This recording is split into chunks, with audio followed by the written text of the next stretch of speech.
Bismillah, Assalamualaikum warahmatullahi wabarakatuh. Alhamdulillah, wassalatu wassalamu ala rasulillah wa ala alihi wa sahbihi wa mawalah. Sahabat muslim dimanapun kita berada, kita berharap semoga Allah mencurahkan rahmat serta karunia-Nya kepada kita dan menetapkan hati kita berada di jalur yang diridhoinya, kemudian tetap berada di atas sunnah Nabi kita, Nabi Muhammad Sallallahu Alaihi Wasallam. Banyak pertanyaan ya bercokol di dalam pemikiran kita, sahabat muslim semua. Kali ini berkaitan dengan Habib, isu Habib Ba'lawi yang sekarang sedang ramai dibicarakan. Pertanyaan yang pertama yang ada di dalam benak kita, khususnya saya, apakah Habib yang ada di Indonesia ini benar keturunan Nabi Muhammad Sallallahu Alaihi Wasallam? Itu yang pertama. Kemudian yang kedua, seandainya pun benar Habib tadi keturunan dari Nabi Muhammad SAW, apakah mereka maksum dari dosa, wajib masuk surga, ataukah mungkinkah mereka masuk neraka?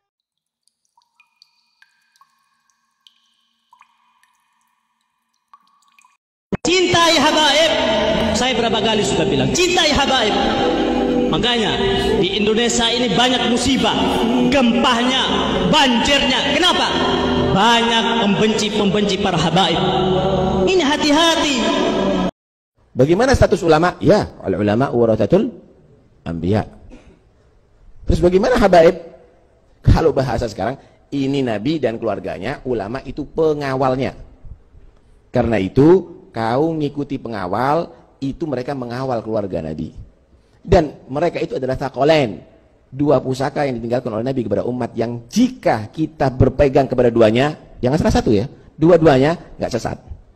Itu ngikuti Al-Quran tapi nggak ngikuti habaib, ente juga sesat.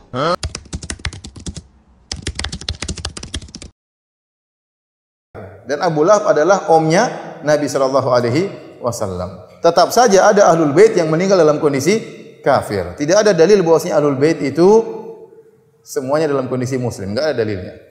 Bahkan Abu Lahab, paman Nabi sallallahu alaihi wasallam, juga meninggal dalam kondisi kafir, dalam kondisi musyrik.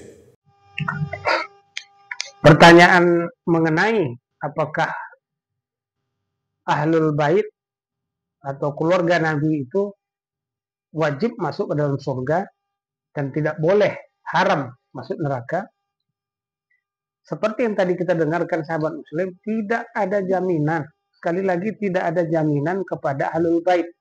Buktinya apa? Buktinya paman Nabi, om Nabi sendiri, Abu Lahab, yang namanya dicantumkan dalam Al-Quran sebagai orang yang dicela, yang dikutuk oleh Allah Subhanahu wa Ta'ala dalam surat Al-Lahab. Beliau seorang kafir. Bahkan pada zaman Nabi SAW.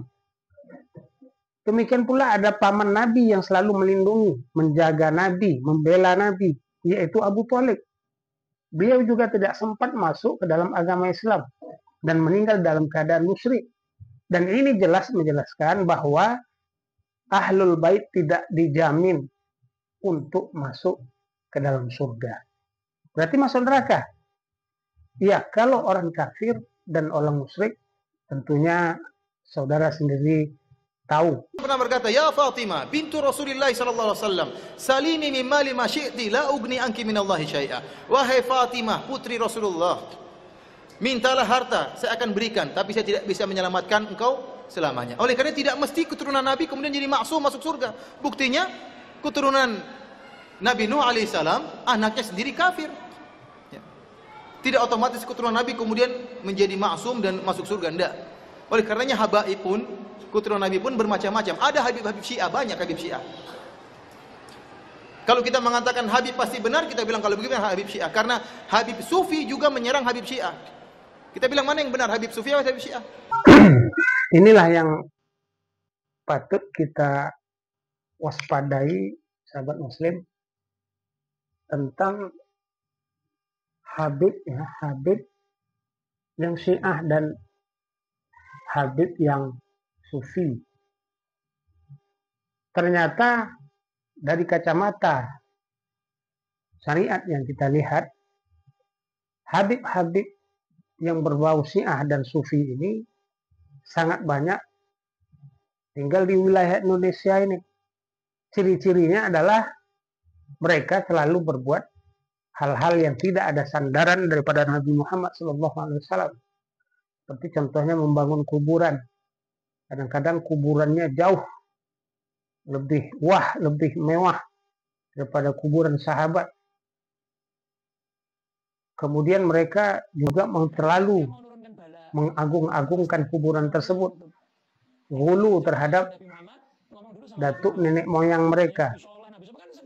Dan ini tidak diajarkan oleh Nabi Muhammad SAW. Nah, ini ciri-cirinya golongan habib yang mengarah kepada sufisme. Nah, habib yang Syiah, meskipun ada isu, ada ustadz atau habib Syiah, namun saya belum berani menyampaikan atau menyebutkan karena kami belum melihat secara keseluruhan kebenarannya, baik dari ceramah-ceramah beliau dan lain sebagainya. Tapi disinyalir ada habib Syiah. Jadi ternyata di Madinah juga masih ada habib Syiah atau yang disebut dengan orang-orang Syiah. Ada juga yang Sufi. Jadi mereka tetap dibiarkan hidup di sana, berdampingan dengan orang-orang yang selama ini disebut dengan kaum Wahabi. Tapi kita bilang kita husnudzon. Ya, kalau ada yang mengaku dia sebagai cucu Nabi, kita bilang kita husnudzon. Bahkan kalau ada habib, ya, ada seorang habib dan ada selain habib, sama-sama alim, maka yang habib yang harus kita dahulukan. Tetapi kata Allah Subhanahu wa taala, "Inna akramakum indallahi atqakum." Dan bahwasanya yang paling bertakwa di sisi Allah dan yang paling mulia di sisi Allah yang paling bertakwa. Justru karena kecintaan kita kepada keturunan Nabi, kalau memang itu keturunan Nabi, maka kita nasihati mereka agar kembali kepada ajaran leluhur mereka. Dan inilah yang dilakukan oleh para habib-habib Wahabi. Dalam buku saya Kritik Terhadap Sang Habib, saya sebutkan bagaimana para habib-habib Wahabi menasihati habib-habib Sufi agar meninggalkan bid'ah Maulid Nabi sallallahu alaihi wasallam. Jadi ada habib Sufi, ada habib Wahabi, ada habib apa? Syiah. Antum ikut yang mana? Jadi yang dapat kami sampaikan bagi para sahabat yang menonton video kami ini adalah seperti yang disampaikan Ustadz tadi, tidak ada jaminan habib yang ada di Indonesia ini pasti keturunan Nabi sebelum melakukan tes DNA. Dan itu yang belum dilakukan. Meskipun begitu, kita tidak boleh berprasangka buruk terhadap para habib-habib tersebut. Dan juga kita tidak boleh terlalu ghulu ataupun takut kualat. Ini sahabat muslim semua, kadang-kadang kita masyarakat ini memang tidak bisa disalahkan pula. Mungkin alasan dia mencintai habib-habib tadi adalah karena mereka melihat ada darah Rasulullah mengalir dalam tubuh habib ini. Sehingga mereka mencintai habib tersebut dengan niat mencintai Rasulullah SAW. Tapi kadang-kadang habib inilah yang tidak tahu diri kadang-kadang. Ini mohon maaf, tidak tahu diri kami sebutkan di sini. Kenapa?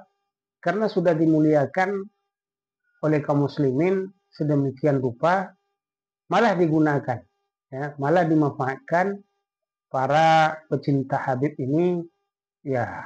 Seperti di video-video yang beredar di media sosial kita lihat, ya, ada yang digunakan untuk diambil, dipeloroti, ya, dengan alasan menjual kiswah lah, ya. Kemudian kiswah sebenarnya dibeli di pasar Tanah Abang harga ratusan ribu, cuma kemudian dikatakan itu datang dari makam Rasulullah SAW.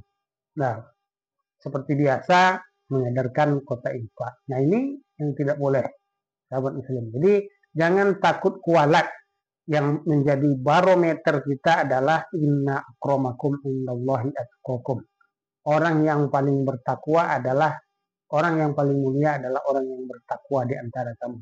Meskipun dia habib, kalau dia tidak bertakwa, jangan takut kualat. Tidak usah diikuti, sahabat muslim. Meskipun banyak para habib yang kelakuannya miring, ya, dalam tanda petik, miring yang kami maksudkan tentunya tidak sesuai dengan syariat Nabi Muhammad SAW sebagai kakeknya.